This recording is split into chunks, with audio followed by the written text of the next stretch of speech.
कृष्ण ने अपने भक्त गरुड़ जी से एक महत्वपूर्ण रहस्य साझा किया। उन्होंने कहा कि मृत्यु के समय एक व्यक्ति केवल 5 चीजें अपने साथ ले जा सकता है।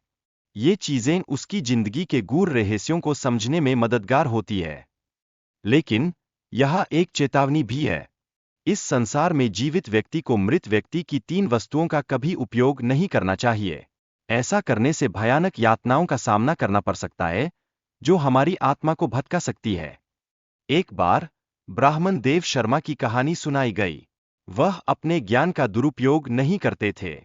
भिक्षा मांगकर अपने परिवार का भरण पोषण करते हुए वह तपस्या के लिए वन की ओर निकल पड़े। इस वन में भयानक जीव जंतु जैसे जंगली भेड़िए, काले पंखों वाले उल्लू और हिंसक भालू आम थे। इनकी उपस्थिति ने वातावरण को और भी डरावना बना दिया, लेकिन ब्राह्मण ने आत्मविश्वास के साथ आगे बढ़ने का निर्णय लिया। जब पिशाचों का जिक्र हुआ, तो यह बताया गया कि ये मनुष्यों का भक्षण करते थे। इनमें दया का कोई अंश नहीं था। उनका व्यवहार अत्यंत पापी और दुराचारी था, जो हर किसी के लिए भयावह था।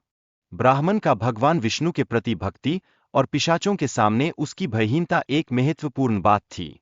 यह साबित करता है कि विश्वास और श्रद्धा में कितनी शक्ति होती है, जो हमें मुसीबतों के बीच भी सुरक्षित रखती है।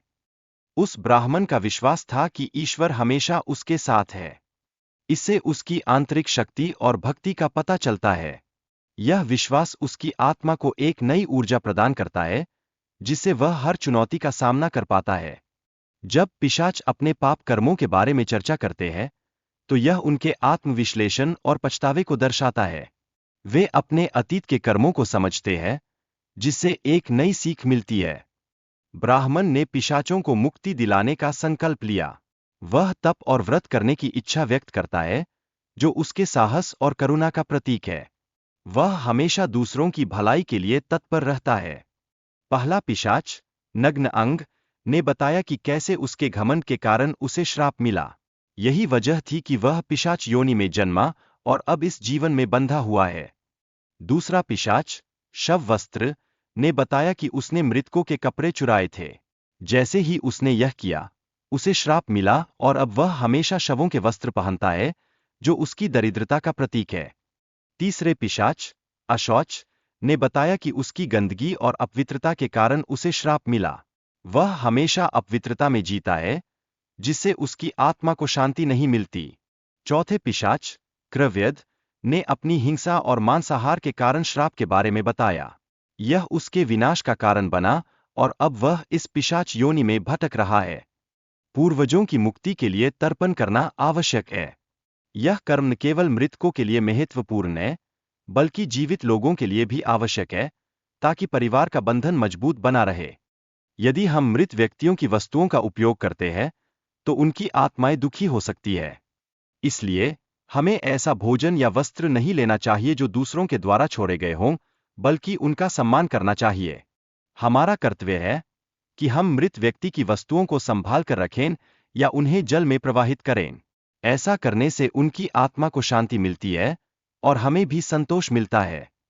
मृत व्यक्ति के कपड़ों का उपयोग करने से मानसिक और शारीरिक कमजोरी हो सकती है। इसके परिणामस्वरूप व्यक्ति को मृत परिजन की ऊर्जा का एहसास हो सकता है, जो कि उनकी यादें होती है। मृत व्यक्ति के गहनों को पहनने से उनकी आत्मा असहज महसूस करती है। इसलिए गहनों का दान करना उचित होता है, ताकि आत्मा को शांति मिले और वे मोक्ष की ओर बढ़ सकें। मृत्यु के बाद व्यक्ति की माला को पवित्र नदी में प्रवाहित करना चाहिए। यह मृत व्यक्ति के पुण्यों को स्वर्ग में ले जाने का कार्य करती है, जिससे उनका उद्धार होता है।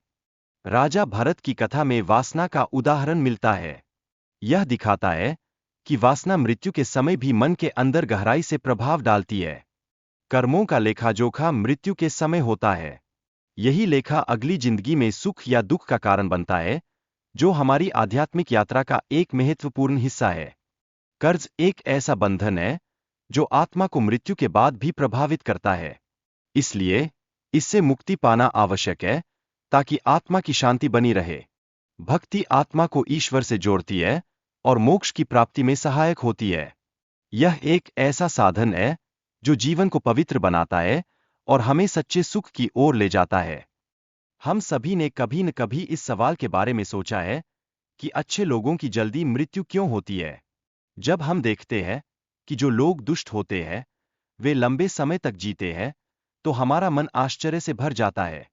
यह सोचने पर मजबूर करता है कि किस तरह जीवन और मृत्यु का यह अजब सिलसिला हमारे चारों ओर चलता है। यह सच है कि भगवान के हाथों में जीवन और मृत्यु का नियंत्रण है। जन्म लेते समय ही हर व्यक्ति के जीवन के कई पहलू पहले से तय हो जाते हैं, जैसे कोई खूबसूरत किताब जिसमें हर पन्ना उसके भाग्य के बारे में एक महान कहानी कहता है। धार्मिक मान्यताओं के अनुसार मृत्यु को एक अटल सत्य माना गया है। सभी धर्मों में इसे जीवन का एक अनिवार्य हिस्सा समझा जाता है, जैसे एक दिन का सूर्योदय और सूर्यास्त। यह हमें याद दिलाता है कि जीवन में हर चीज का अंत होता है। मृत्यु के बाद इंसान के साथ तीन चीजें जाती है: उसके संचित कर्म, उसकी स्मृति और जागृति। यह उन कर्मों का परिणाम है जो उसने जीवन में किए हैं, और ये ही उसे प्रभावित करते हैं। जैसे किसी किताब के अध्याय जो यह तय करते हैं कि अगला पन्ना क्या होगा। कई प्राचीन कथाओं में देवताओं को पृथ्वी लोक में भेजने का श्राप दिया जाता है। यह सजा उनके कर्मों से संबंधित होती है, जो हमें यह सिखाती है कि हर क्रिया का एक परिणाम होता है, और हम सबको अपनी जीवन की यात्रा में इसे ध्यान में रखना चाहिए। मृत्यु लोक को कर्मभूमि माना जाता है, जहां व्यक्ति के कर्मों के आधार पर उसकी आगे की यात्रा तय होती है। यह ना तो अच्छी जगह है और ना ही बुरी, बल्कि एक संतुलन की स्थिति है जो हमें न्याय का एहसास कराती है। जब किसी जीवात्मा की मृत्यु होती है, तो उसके कर्मों का लेखा-जोखा यमराज के पास होता है। अच्छे या बुरे कर्मों के आधार पर अगले जन्म में उसके लिए निर्णय लिया जाता है। यह एक अनंत चक्र है जिससे हर जीवात्मा गुजरती है। अच्छे कर्म करने वालों को कम सांसें मिलती है, जिससे वे जल्दी मोक्ष प्राप्त कर लेते हैं। इस व्यवस्था का उद्देश्य जीवात्मा को परमेश्वर का सानिध्य प्राप्त करना है, जिससे वह अपने जीवन के लक्ष्य को सही ढंग से पूरा कर सके।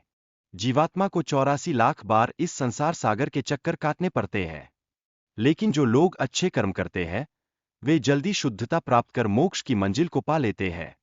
यह इस बात का संकेत है कि जीवन में अच्छे कार्यों का कितना महत्व है। अच्छे लोगों की जल्दी मृत्यु का मतलब यह है कि उनका जीवन का उद्देश्य अभी पूरा नहीं हुआ है। हमें उनके साथ बिताए समय के लिए आभारी होना चाहिए और उन्हें याद करते हुए अपने जीवन में सकारात्मकता लानी चाहिए। जब हम मृत्यु के बाद प्रार्थना करते हैं कि उनकी आत्मा परमधाम को प्राप्त करे, तो यह हमें भीतर से शांति और आनंद का अनुभव कराता है। यह हमें यह समझने में मदद करता है कि प्रेम और श्रद्धा कभी समाप्त नहीं होते। अपने जीवन को सार्थक बनाने के लिए हमें अच्छी आदतों को अपनाना चाहिए और धर्म में तपस्या करनी चाहिए। ईश्वर ही हमारे जीवन को संवारने में मदद कर सकते हैं, और यही हमारे लिए सही मार्ग है।